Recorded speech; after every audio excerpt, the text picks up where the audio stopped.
somente crer, tudo é possível, somente crer. Aleluia.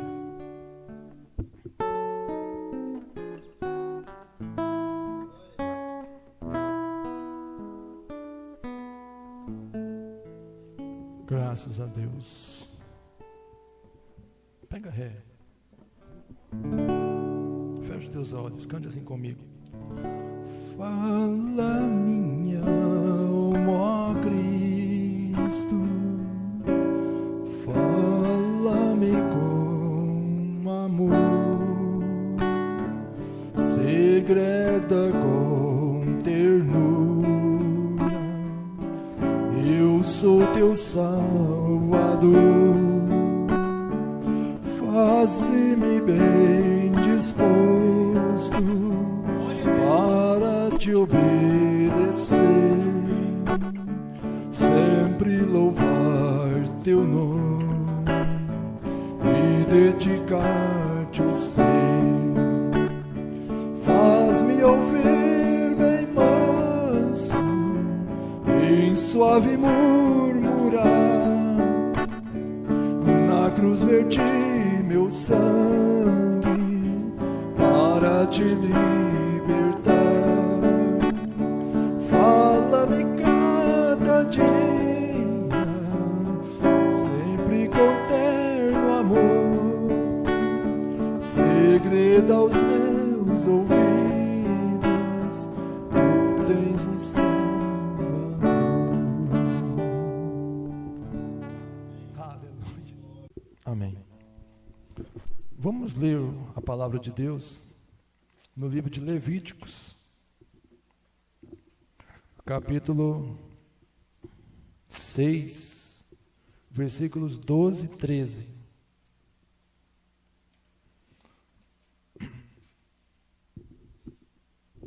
Quantos irmãos acham? Levítico, terceiro livro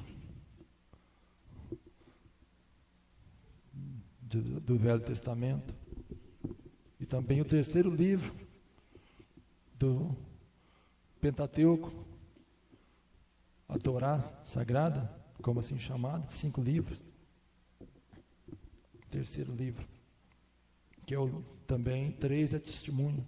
Amém? Glória a Deus. Antes, Levítico 6:13. Enquanto vocês acham, eu quero agradecer vocês que vieram. Foi dito que eu ia pregar 1h30. Eu disse, eu vou pregar eu, o pastor e as paredes.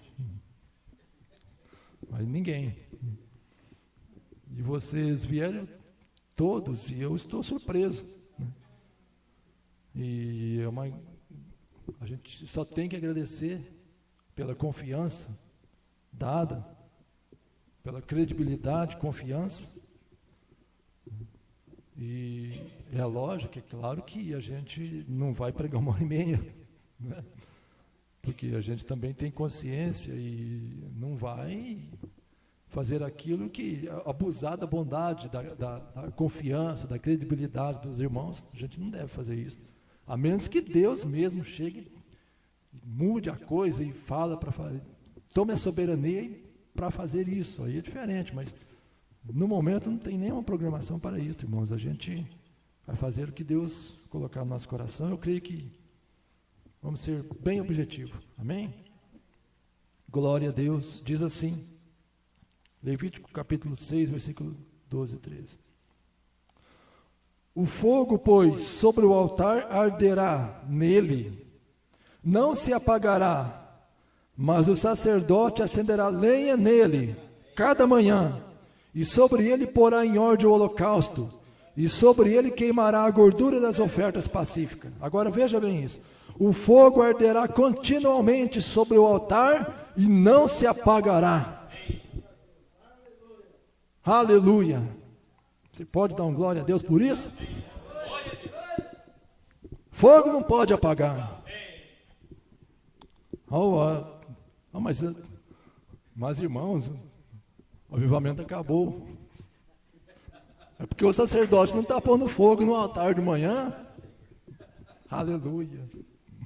Põe fogo no altar, o altar tem que arder continuamente. Aleluia. Nós vamos chegar lá. Amém?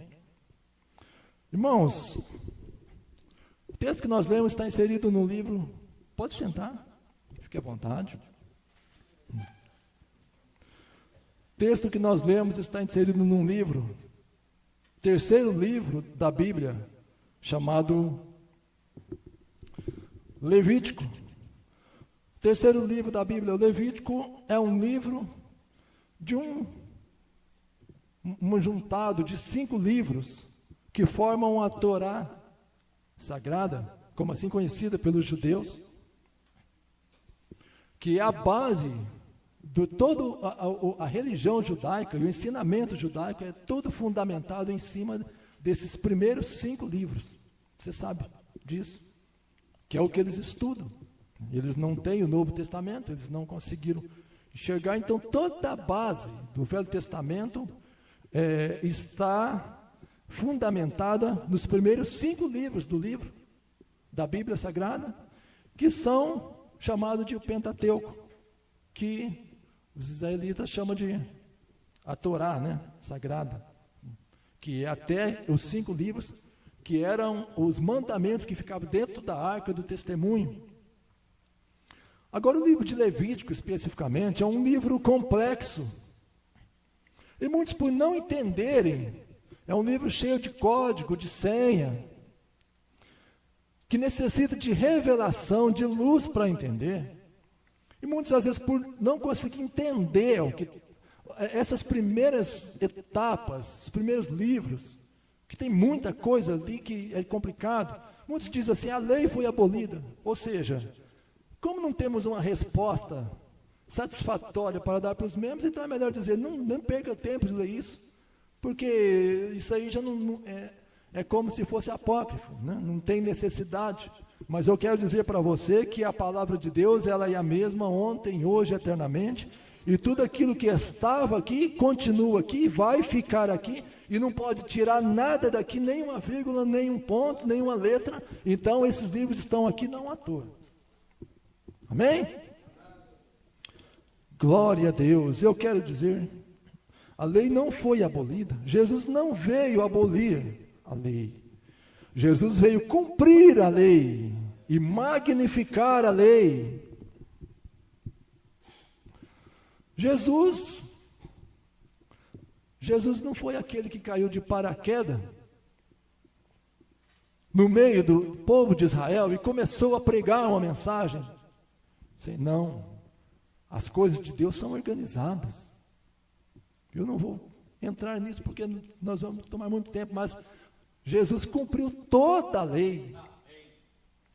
Por cumprir toda a lei, ele cumpriu cada requisito da lei para se tornar sacerdote e prosseguir com a graça. Jesus não cortou o Velho Testamento, ele ligou o Velho Testamento no Novo Testamento, formando o Novo Testamento, a construção alicerçada em cima do Velho Testamento. Porque, o irmão Brando explica, se você vê a sombra de um elefante, logicamente você vai esperar ver o elefante. Você não pode ver a sombra do elefante lá atrás e depois chega um gatinho aqui na frente. Algo saiu errado em algum lugar, não deu certo. Então, se você viu algo lá atrás, aquilo tem que chegar aqui na frente no real, na mesma coisa. Está dando para entender? Aleluia. Então, esses livros não estão ultrapassados. Só para você ter uma ideia, o livro de Levíticos é o livro mais citado no Novo Testamento. Sabia disso? Nenhum outro livro é citado mais no Novo Testamento do que o livro de Levítico. Ele tem um recorde de inserções, de inserimento no Novo Testamento. Mais de 180 vezes ele aparece no Novo Testamento, citado no Novo Testamento. Então não é pouca coisa. Palavras-chave para o cristianismo existir. Não começou no Novo Testamento, começou lá no princípio. Palavras-chave como sacrifício, sangue, extremamente importante para nós os cristãos, porque sem o sacrifício e o sangue, não haveria esta coluna de base para os cristãos hoje. Amém? Glória a Deus. Extremamente importante. A palavra sacrifício aparece no livro de Levítico 89 vezes. A palavra sangue não aparece em nenhum outro livro da Bíblia, mais do que no livro de Levítico. 90 vezes. Aleluia. Portanto, o Levítico é o mais citado por Jesus também. Sabia que quando Jesus citava o Velho Testamento, o livro de Levítico foi o livro mais citado por Jesus. Mais de 70 vezes Jesus citou o livro de Levítico. O que é o livro de Levítico? É um conjunto de código, de senha, num caminhar que marca o caminho do Criador, e a criatura e o Criador. Porque para você caminhar ao encontro do Criador, você não caminha fazendo curva, você não caminha olhando para trás, porque se você começar a olhar muito para trás, você vai acabar se tornando uma estátua de sal, e aí você não vai chegar a lugar nenhum. Então o caminho para o Criador é reto, porém ele exige revelação para seguir reto. Sem a revelação, sem essas revelações dadas, você vai caminhar fazendo curva. De vez em quando você dá uma mais lá atrás, estava melhor. Lá atrás era melhor, então volte para trás, não caminha para frente. Aleluia. Está dando para entender, irmãos? Estamos apenas fazendo aqui um comentário para nós começar a pregar, para vocês entenderem. Amém? No original, o livro de Levítico, ele é chamado, o nome dele é Vaikra, em hebraico. Por que Vaikra? Vaikra quer dizer e chamou. Porque os livros do Velho Testamento, Deus é tão simples, que o nome dos livros é dado pela primeira letra do livro. Porque essa é a primeira letra do livro de Levítico. E chamou o Senhor a Moisés. Então, Vaikra. Como também o livro de Êxodo se chama Shemon, que quer dizer nomes. Nomes, né? Shemon significa nomes. Gênesis, no original, que significa Bereshit. Bereshit quer dizer no princípio. Aleluia. E Deuteronômio, que quer dizer Devarim. Devarim quer dizer palavras, que é a primeira letra, a primeira palavra que aparece no livro de Deuteronômio, porque o livro de Deuteronômio não tem um mandamento escrito no livro de Deuteronômio. Eu quero explicar para vocês que o livro de Deuteronômio, ele é uma reedição, ele é uma releitura dos 3 primeiros livros, depois de 39 anos que foram escritos, que foram citados, aqueles livros Gênesis, Êxodo e Levítico, antes de entrar na terra de Canaã, às margens do Jordão. Então Deus parou o povo e fez o povo lembrar de tudo o que tinha sido pregado para eles antes de entrar em Canaã, porque Deus sabe que o homem é tendencioso a esquecer. Então Deus fez uma reedição, um catado de todas os 3 livros, e passou novamente todas as instruções, fez o povo relembrar as instruções que tinham sido ensinadas. Amém? É por aí, nós não vamos mexer com isso. Amém, irmãos? Portanto, nestes 3 primeiros livros está a base da fé cristã. Para você ter uma ideia, o irmão Branham dizia assim: eu gosto de ler o livro de Êxodo. Já li não sei quantas vezes o livro de Êxodo. Cada vez que eu leio o livro de Êxodo, eu aprendo alguma coisa ali. Eu vejo que ficou algo que eu não sabia, que eu sei agora. Sempre o irmão Branham voltava lendo ali, porque ali é uma fonte de revelações, de coisas grandes. Amém?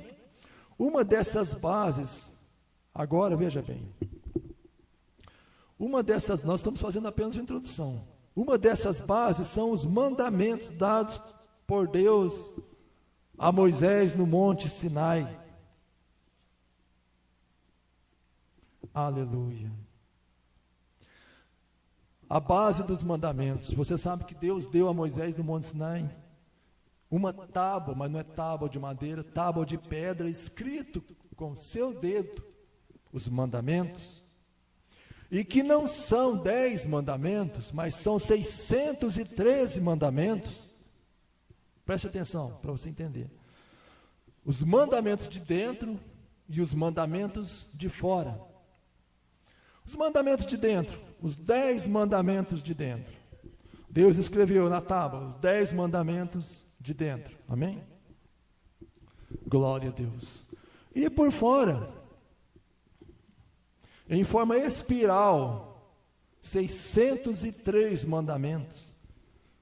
Sem ponto, sem vírgula, sem vogal. 603 mandamentos, escrito. Eu poderia colocar aqui, por exemplo, esse quadro aqui. Vamos supor que esta é a pedra dos mandamentos. Aqui no meio está 10 mandamentos. Mas em volta Deus escreveu de fora para dentro, em forma espiral, seguido, emendado as letras, tudo junto, 603 mandamentos, que é exatamente 603 mais 10, 613, que é exatamente os 613 ossos e nervos que compõem o corpo humano. Você sabia? Que nós, juntando, nós temos 613 ossos e nervos. Então Deus deu para Moisés de forma 603 por fora e 10 por dentro. Então 613. Agora veja bem o segredo. Na hora de ler, preste atenção, não se lia do jeito que Deus escreveu, aquele hebraico antigo. Se lia ao contrário, se lia de dentro para fora. Preste atenção nisso. Os mandamentos foi dado de fora para dentro. Correto? Mas na hora de expressar, de cumprir os mandamentos, de dentro para fora. Aleluia. Esta é a perfeição do nosso Deus. Agora vem uma pergunta: como alguém vai conseguir guardar 613 mandamentos? Porque a própria lei diz que se tropeçar em um mandamento, perdeu o resto tudo. Porque aquilo ali foi escrito tudo junto, emendado. Então quer dizer, se você tropeçar em um, você corta o elo e ali já perde tudo o resto. Não pode. Aí vem o grande nosso mestre, o nosso grande professor, que com 12 anos de idade deixou os rabinos de Israel pasmados, um olhando para o outro, falando: mas que sabedoria, e da onde veio tamanha sabedoria? Ele veio, o nosso guia, o nosso professor, o nosso rabino, o nosso mestre, e conseguiu sintetizar 613 mandamentos em 2 mandamentos. Um de fora e um de dentro. Resumiu tudo em 2. Aleluia. Ele cumpriu todos os princípios de mandamento, de dentro e de fora. Agora eu quero te dar um exemplo. Um princípio de propriedade, que é um mandamento de fora. Veja bem um princípio desse. Preste atenção. Se você tem uma lavoura, isso aqui está no Velho Testamento, e nós vamos trazer para cá agora, para você entender. Se você tem uma lavoura de laranja, se você é um fazendeiro, você tem um pomar de laranja, um pomar de abacate, um pomar, uma plantação de abacate, e alguém vai passando perto da sua plantação, perto do seu pomar, da sua casa, do lado de fora, e olha para dentro. E diz assim: puxa, mas esse abacate bonito, né? Não tem ninguém olhando. Ele vai lá, pula o muro, passa a cerca, entra lá e põe os abacates. Põe alguns abacates e leva. algumas laranjas. A Bíblia classifica isso como crime, furto. Tem alguém entendendo? A Bíblia diz que isso é furto. Agora, veja bem, se aquele abacate cai no chão, lá de cima no chão, e você, o dono da terra, o dono do pomar, o dono da casa, o dono da lavoura, vai lá no chão e pega aquele abacate, aí a Bíblia diz que quem furtou foi você. Aí vem a pergunta, mas como? A terra é minha, o pé de abacate, o pé de laranja, o pé de mamão é meu, a casa é minha, tudo é meu, como que eu furtei? Não. Aí Deus vem e diz, não, é seu enquanto está no pé. Quando cai no chão já não é seu, porque a oração, a providência, a misericórdia divina, Deus ouviu a oração da viúva, do órfão, do peregrino, e a providência divina fez com que aquele abacate, que aquele fruto caísse da árvore no chão, para ser uma resposta de provisão para o órfão, o peregrino e a viúva. Em algum lugar por ali, alguém clamou a Deus. Aleluia. Alguém clamou a Deus porque estava com fome. Oh, eu sinto a presença dele aqui. Aleluia. E Deus que veste os lírios dos vales, Deus que sustenta os pássaros. Aleluia.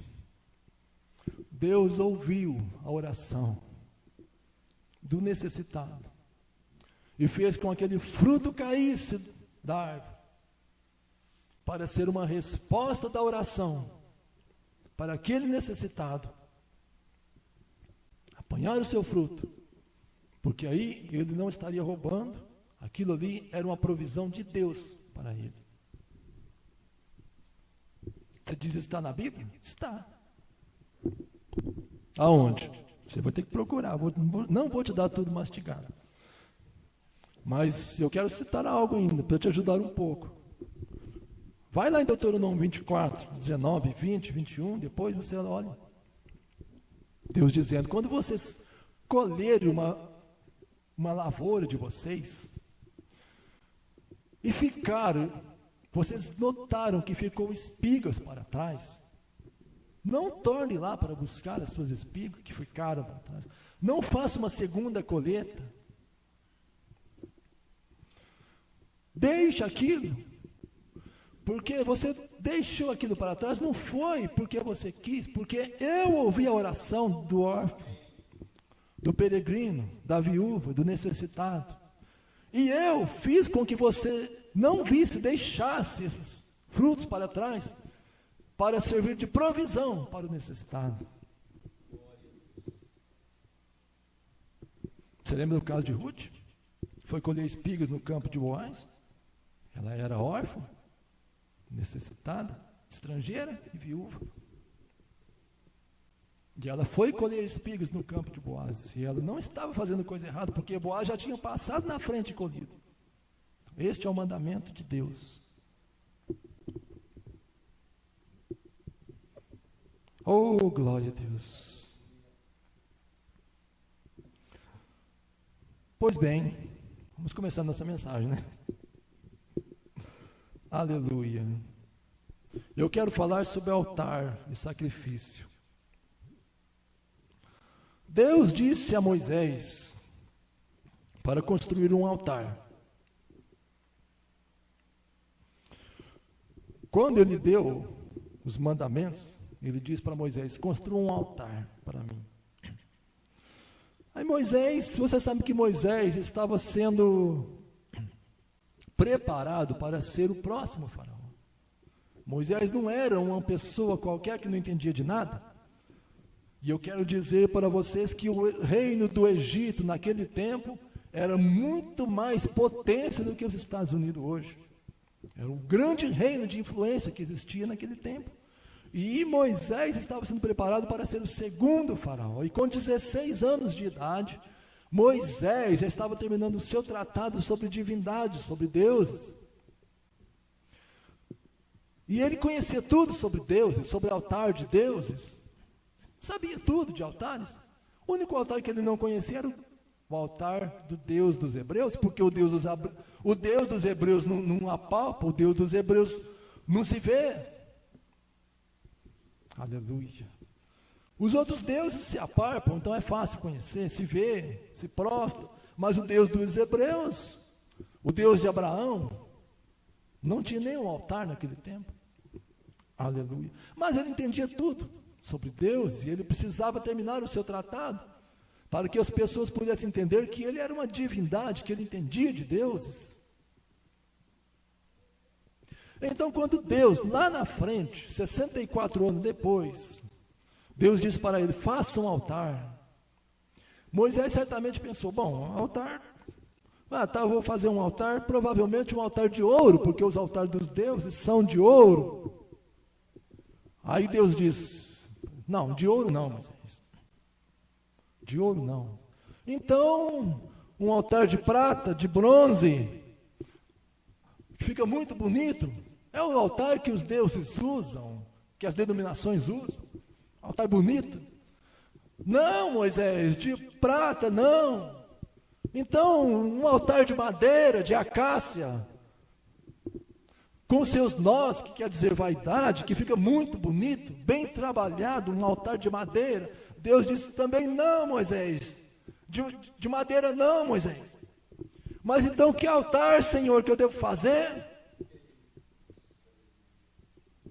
Deus disse, eu não sou os deuses por aí. Os deuses dos altares bonitos, não. Faça para mim, eu sou um Deus dos deuses. Faça para mim um altar de pedra.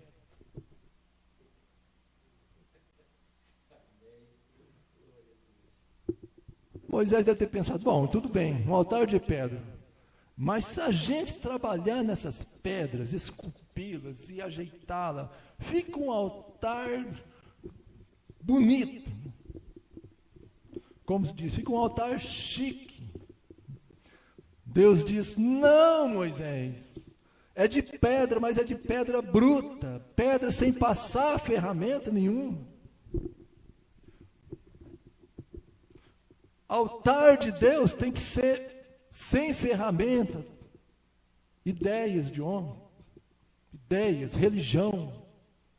Altar de Deus tem que ser original, é simples,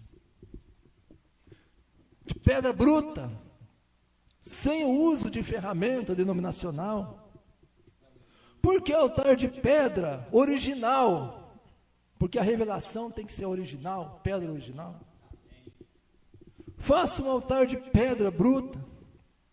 Sabe por quê, Moisés? Porque se você fizer de ouro, vai vir o fogo, vai derreter o ouro. Muito bonito, mas não aguenta fogo, não aguenta prova. Se fizer de madeira, vai queimar, vai apodrecer com água. E o meu altar tem que ser Isaías 43:2. Quando passares pelo fogo, não te queimarão. Quando passares pelas águas, elas não te submergirão.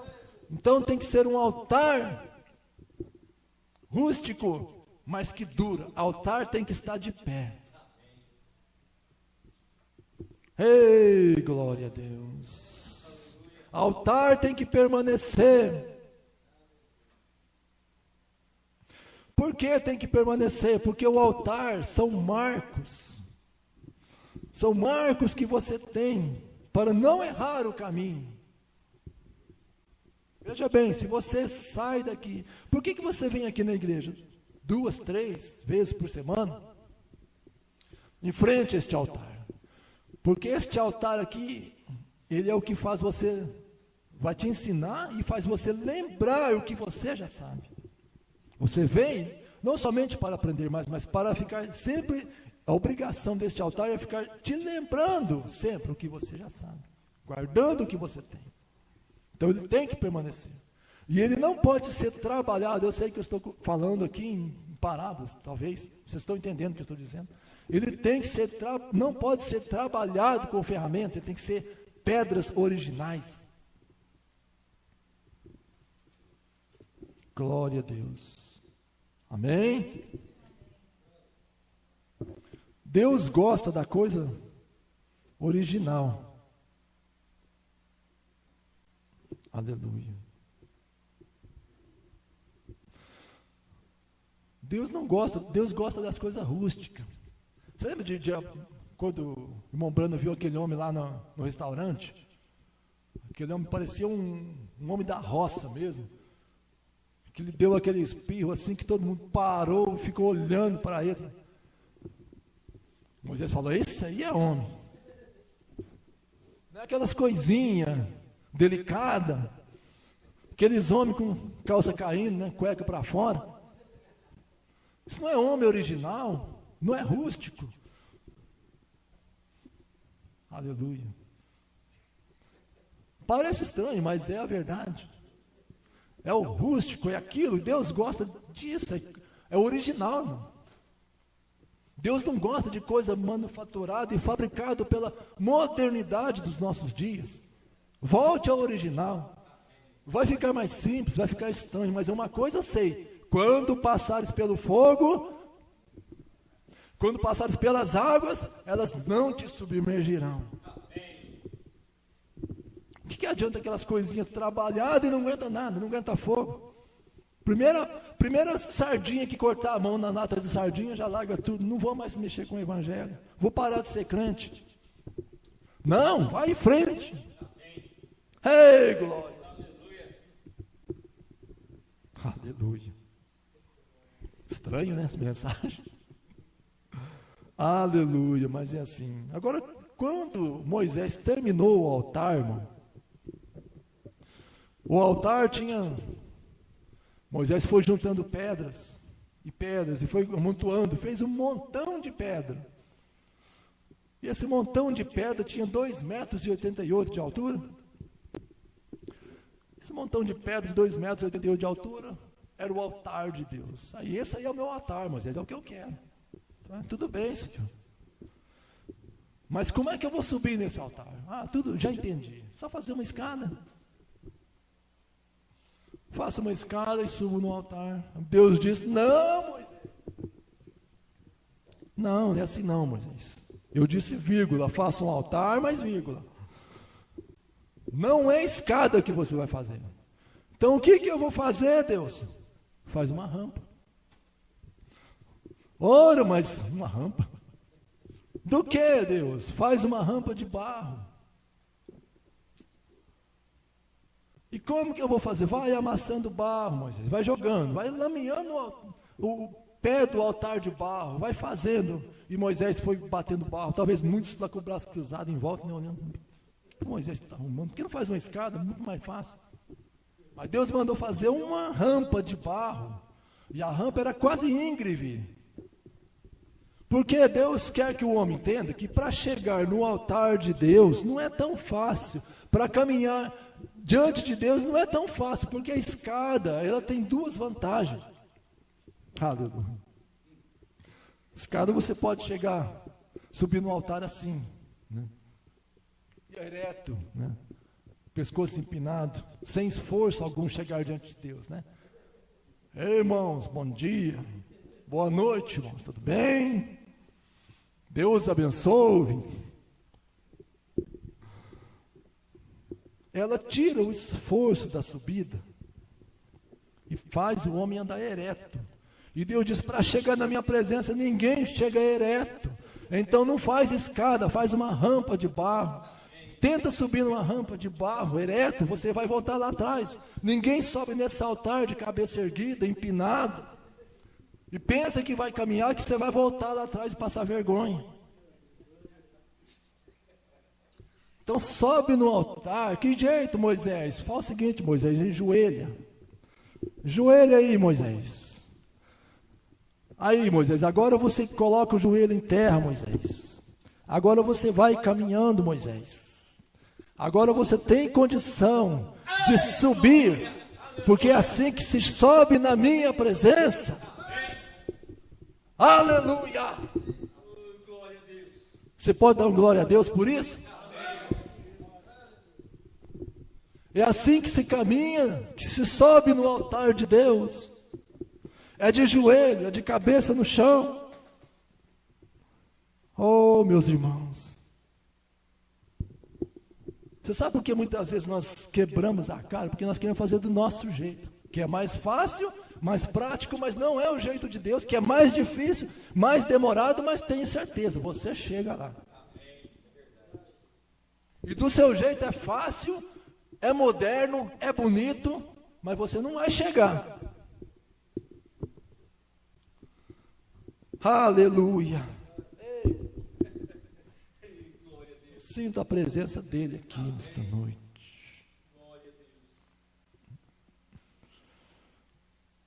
Aleluia. Você sabe quem fabricou tentou chegar no céu através de tijolo?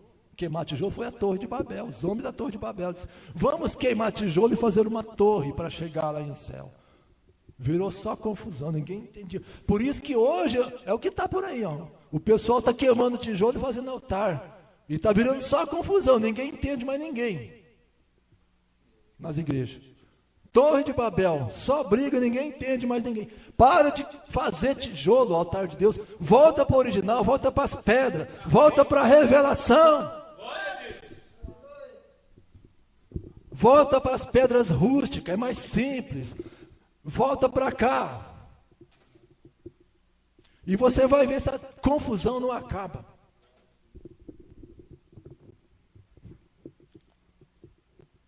Aleluia. Ei, aleluia.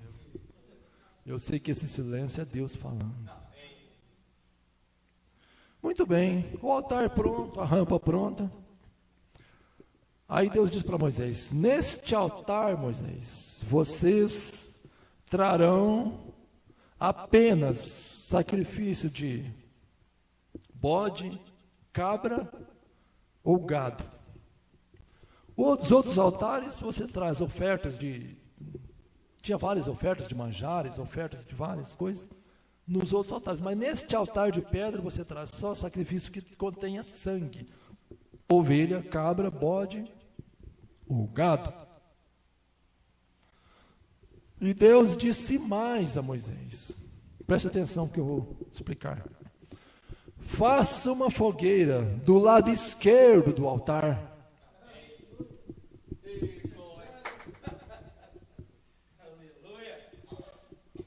Do lado esquerdo desse altar de pedras, de revelação. O avivamento acabou. Deus disse: não, faça uma fogueira do lado esquerdo do altar. Porque é o que nós lemos: o fogo não se apagará e arderá continuamente sobre o altar. Aleluia. Está entendendo? Aí eles fizeram a fogueira do lado esquerdo. Aquela fogueira tinha que estar acesa constantemente. Aleluia. Porque é de lá que tirava o fogo para queimar o sacrifício no altar. Aleluia. Agora preste atenção, mais uma coisa. Deus dá ordem através de Moisés ao povo. E eu gostaria de fazer uma pergunta: quem é povo de Deus aqui? Tem algum povo de Deus hoje? Tem. Então preste atenção nisso. Deus disse para Moisés: fala para o povo trazer ofertas para mim, quando vierem chegar na minha presença. Ninguém aparecerá de mãos vazias perante mim.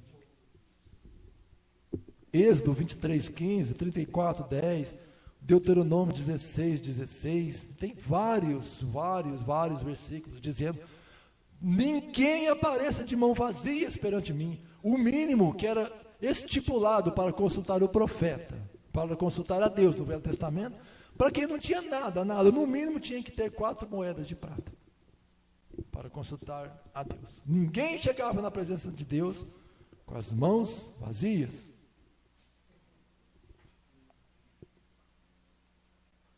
Aleluia. Agora eu vou dizer algo no mínimo estranho, talvez para vocês, talvez a maioria de vocês. Novo ou estranho? A Bíblia fala de sacrifício de cheiro suave ao Senhor. Levítico 3, 1, 3, 3:16 e vários outros versículos também. Cheiro suave. Eu quero explicar o que era isso no Velho Testamento e a importância desse sacrifício, para você poder entender. Amém? Suponhamos que o sacerdote recebia a oferta de um bode. Ele tinha que matar o bode no altar, que era o sacrifício que a pessoa trouxe para ele, que ele ia fazer o sacrifício. Então o sacerdote vinha puxando o bode pelos chifres. Veja bem, ele vinha puxando esse bode, e o bode vem berrando, vem esperneando, porque bode não é ovelha. Bode esperneia. Bode não quer morrer no altar. Bode não. O bode lamenta, e o bode vem, e o sacerdote vem pelejando com esse bode para o altar. Chega perto da rampa, o sacerdote fala: como é que eu vou subir essa rampa de barro com esse bode berrando, gritando desse jeito? Não vai dar certo. Porque o sacerdote não pode levar esse bode berrando e dando coice, chifrada, mordendo, porque o bode tem várias estratégias. Quando ele vê que vai morrer, ele bate o chifre, ele dá pernada, e se ele vê que vai morrer, ele morde, ele faz tudo possível para não morrer. E o sacerdote não pode levar esse bode berrando para cima do altar. Por quê? Veja bem, que eu vou explicar. Embaixo do altar, Deus escuta o que está acontecendo. Mas em cima do altar, Deus ouve. E se ele levar esse bode berrando, mé, em cima do altar, Deus vai ouvir o que... Você não está entendendo o que o bode está dizendo, mas Deus sabe que o bode está pedindo por clemência, por misericórdia para não morrer. Está entendendo? Então veja bem, o que ele vai fazer? Quando ele chega perto do altar, tem um homem com uma lança, uma espada chamada moer. Quando ele chega perto do altar, o sacerdote vira o pescoço do bode, a jugular, e eles procuram a jugular do bode, e o homem vem com uma espada e fura o pescoço do bode. Quando ele fura o pescoço do bode, começa a jorrar sangue e o bode desmaia. Mas o bode não pode ser morto ali ainda. Ele tem que levar esse bode rapidamente, subir a rampa, agora com o bode desmaiado, para cima do altar. Quando eles chegam com o bode lá em cima, então eles começam o sacrifício. Eles cortam o pescoço do bode e faz uma oração. Eu estou explicando sobre o cheiro suave. Faz uma oração. As palavras do sacerdote não sobem imediatamente, elas ficam presas no altar ali. Quando ele faz a oração, as palavras ficam ali. Depois ele pega a cabeça do bode, veja bem, e gira 7 vezes em sentido horário no altar, ensopra o altar de sangue. 7 vezes em sentido horário. Por quê? Porque 7 é a perfeição, em sentido horário, que é a perfeição, a eternidade da redenção se manifestando no tempo. Amém? 7, perfeição, sangue é o vínculo da perfeição. Está dando para entender? Quando ele faz os 7 giros, então ele sopra o sangue com o altar. Aí ele pega, volta novamente o bode para o altar, coloca no seu lugar, pega o fogo do altar e coloca no bode e queima o sacrifício. Quando ele queima o sacrifício, a fumaça do sacrifício sobe e leva as palavras junto diante de Deus. Está entendendo? Quando ele queima o sacrifício, a fumaça do sacrifício, porque Deus não somente ouve, mas ele tem que cheirar as palavras. Parece estranho, mas eu vou te mostrar isso lá no Novo Testamento. Aí a fumaça sobe e leva as palavras diante de Deus. Cheiro suave diante de Deus. Apocalipse capítulo 8, versículo 3 e 4. Exatamente lá onde o 7º selo foi aberto, lá está o altar do incenso. E diz que as orações dos santos. O que o anjo fez? Colocou mais incenso na oração. Depois que o selo foi aberto, Deus colocou mais incenso ainda na oração. Aí o que aconteceu quando ele colocou incenso na oração? O fumo, diz que o fumo quer dizer fumaça. A fumaça da oração subiu diante do trono de Deus. Aleluia. E hoje, como é que nós vamos fazer? Amém? Esse era o sacrifício feito no Velho Testamento. Agora, como você vai chegar de mão vazia diante de Deus? Porque Deus precisa, para ouvir nossas palavras, nossa oração, Ele precisa de sacrifício. Porque quando você ora, Deus vai procurar o sangue. Se Ele não encontrar o sangue, Ele não responde a oração. Porque Ele não respondeu de Caim, porque não tinha sangue. E Ele não responde a sua oração, se não tiver sangue. Então, como é que nós vamos fazer? Eu quero dar um exemplo aqui. Você pode discordar de mim, mas isso está na Bíblia. Amém? Veja bem o que eu vou dizer. Nós estamos caminhando para o final. Não, eu disse que eu não ia ser longo, bem objetivo. Vou dar um exemplo. Quantos aqui trabalham? Quantos ganham alguma coisa? Ganham salário, né? Alguns trabalham por mês, outros trabalham semanal, outros recebem por quinzena. Aleluia. Quando você recebe o seu salário, o que o patrão te paga? Te dá balinha? Não. Te dá um pacote de bolacha? Também não. Ele te dá moeda, corrente, dinheiro, não é? Só que agora veja bem, você está pegando dinheiro. Para você, você olha dinheiro, mas aquilo não é dinheiro. Aquilo é o seu sangue que você trabalhou. É a sua vida que você desgastou todos aqueles dias para receber aquele pagamento. Aquilo é a sua vida, é o seu sangue que você desgastou. É o seu sustento. Por isso que quando aqueles homens estavam deitando oferta na arca do tesouro, e Jesus estava observando, veio uma mulher com 2 moedinhas, acho que é 2, né? Moedinha de prata, colocou ali. E Jesus disse, essa deu mais que todo mundo. Porque os outros deu o que não ia fazer falta. Não deram a sua vida. Porque a sua vida é aquilo que te faz falta. Eles deram, se desse bem, se não desse, não ia mudar nada, porque eles não precisavam daquilo. Agora aquela viúva precisava daquela ofertinha. Aquilo era o sustento dela, então aquilo era a vida dela. Estão me entendendo? Aí Jesus disse, ela deu mais, porque ela deu o seu sustento. Sua vida. Então ela deu. Os outros deu porque não precisava. Mas ela deu de todo da sua pobreza o seu sustento. Então quando você recebe o seu salário, quando você pega, veja bem o que eu vou dizer para você. Se você precisa de uma resposta urgente de Deus, se você precisa de uma resposta, de uma coisa urgente da parte de Deus para você, você faz o seguinte, você pega a sua oferta, pega aquilo que você vai dar, a sua vida, sua oferta, coloca na mão esquerda. Por que mão esquerda? Veja bem, mão esquerda quer dizer justiça, mão direita quer dizer bênção. Tudo que é lado direito na Bíblia é bênção. Lado direito, mão esquerda, mão direita, tudo é bênção. E esquerda, justiça. Juízo, justiça. Quando Arão ia dar a bênção para o povo de Israel, em Números 24, versículo 6, que diz assim, o Senhor te abençoe e te guarde, o Senhor faça resplandecer o seu rosto sobre si, e tenha misericórdia de si. Quando Arão ia fazer esta bênção para o povo, veja bem o que Arão fazia, olha aqui.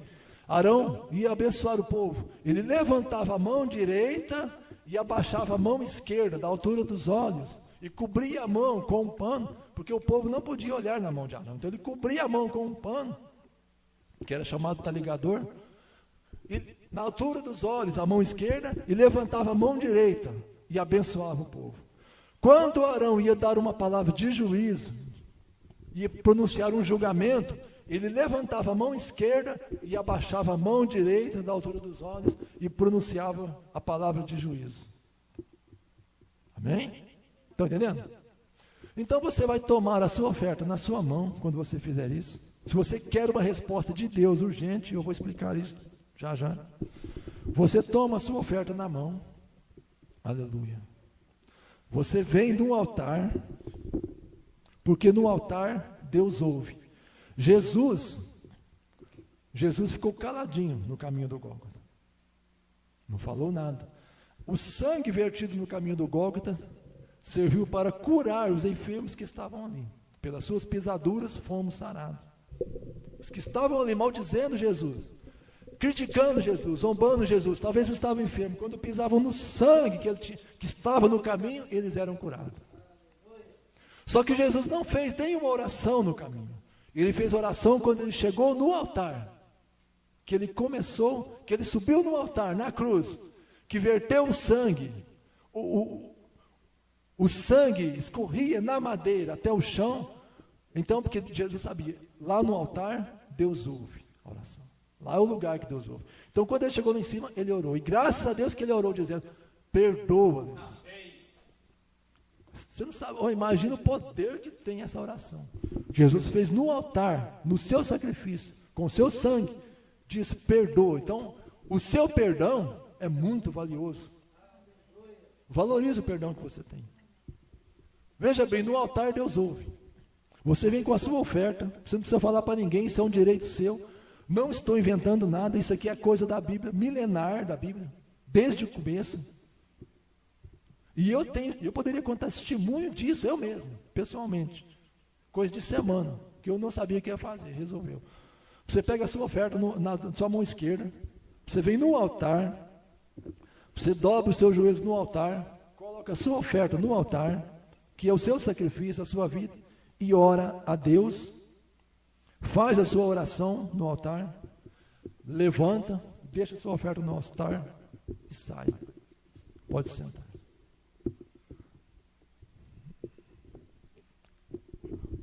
O poder dessa oração, porque tem coisas, irmãos, que são ordinárias e naturais.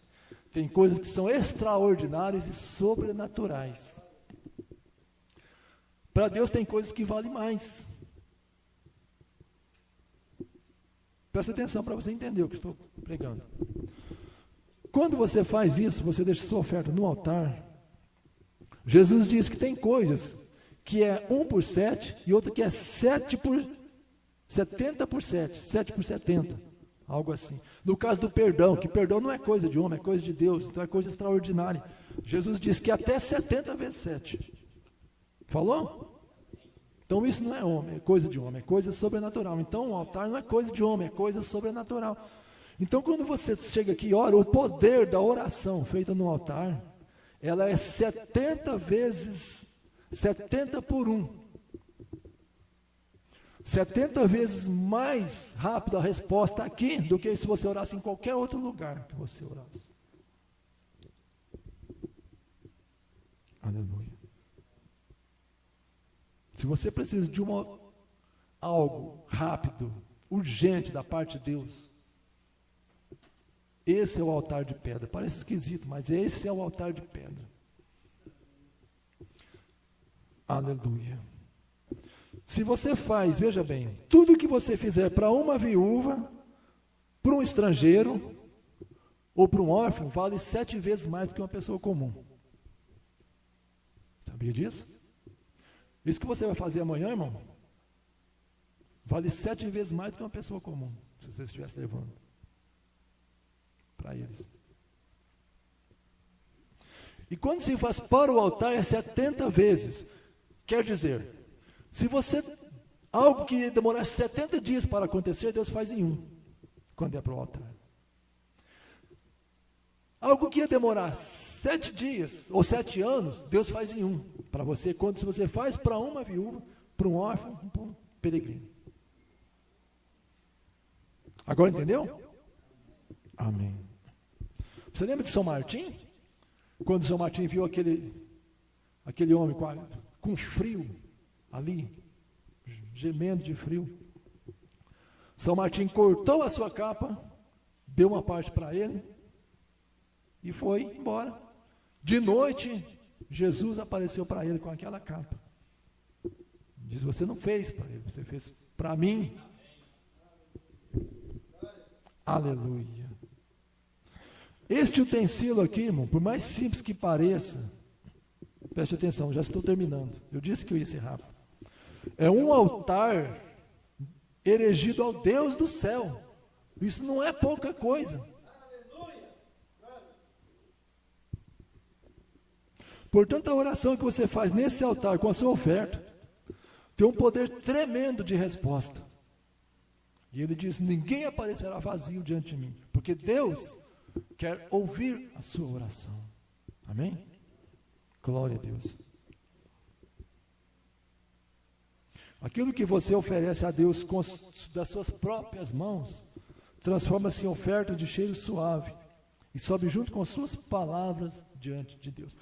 Eu, particularmente, irmãos, você pode discordar de mim, não estou dizendo que o irmão Brana disse isso, estou falando, eu penso de mim, que Deus não ouve a oração de uma pessoa que não é dizimista. Porque Deus vai procurar o seu sacrifício, não vai encontrar. Não tem, sem sacrifício, Deus não responde. Você diz o sacrifício de Jesus foi para outra coisa, Deus quer ver o seu. O sacrifício de Jesus foi para santificar, perdoar e purificar. Amém? Por isso que quando eles iam na Páscoa, quem ia na Páscoa receber o sangue do Cordeiro, tinha a obrigação de ir com a roupa branca. Não era o sacerdote que tinha que cuidar da roupa branca. O sacerdote simplesmente ia aspergir o sangue do Cordeiro para santificar e purificar. Mas a obrigação de manter a veste branca era a pessoa. Se aquela veste tivesse manchada de alguma coisa, antes de chegar lá no ritual da Páscoa, do sacrifício, ficava um homem na porta. Se ele olhava em você, visse uma marca na sua roupa, falava, você não pode entrar para ver o Cordeiro. Porque sua roupa não está branca. Então, tem coisas que é responsabilidade de Deus, tem coisas que é a sua responsabilidade para com Deus. Amém? Glória a Deus. Eu não vou continuar, eu creio que isso é suficiente. Amém? Aleluia. Deus abençoe a cada um. Vamos ficar de pé e fazer uma oração. Eu disse que eu ia trazer só o objetivo mesmo, né? Tem muitas outras coisinhas aqui, mas eu creio que está bom demais. Amém? Pai Celestial, em nome de Jesus Cristo, Senhor, a Tua palavra foi entregue. E eu creio, Senhor, em tudo aquilo, ó Pai, que é dito neste altar, o Senhor ouve e responde. E a minha oração, Senhor, intercessão em favor do Teu povo nesta hora, para que não haja ninguém aqui, Senhor, enfermo, doente, para que não haja ninguém aqui, Senhor, que não tenha a luz da revelação, mas que venha entender, que quando alguém, Senhor, vier debater, quando alguém vier dizer alguma coisa, Senhor, eu vou lá naquela igreja, aquele povo lá não sabe nada, eu vou lá discutir com eles, alguém possa dizer, não perde tempo de ir lá não, aquele povo lá é sábio, aquele povo conhece a palavra. Deus e Pai, que a luz do Evangelho possa cada dia brilhar mais em cada vida, em cada coração. Que o Senhor te abençoe e te guarde, que o Senhor faça resplandecer o seu rosto sobre si, tenha misericórdia de ti. Amém. Deus abençoe, irmãos.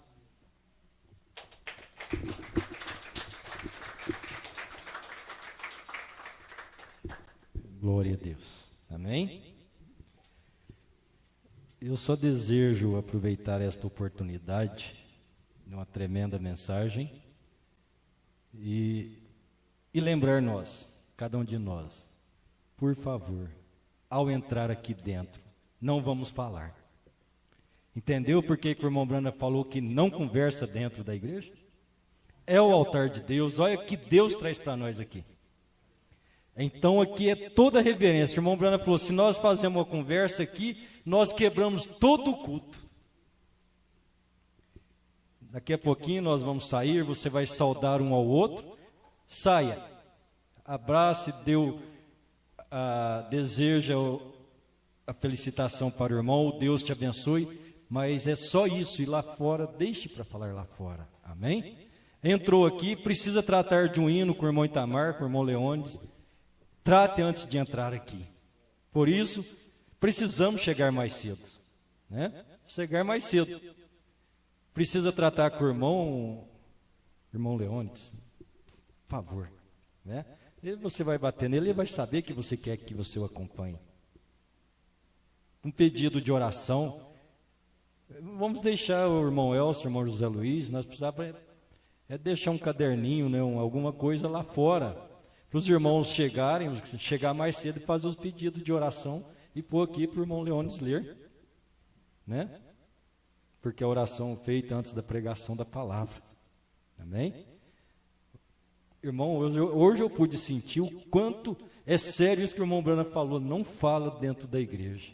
Hoje que a gente lê tudo, mas você pôde perceber, é muito santo isso aqui. Não é qualquer lugar não, nós dedicamos aqui a Deus, você dedicou isso a Deus, amém?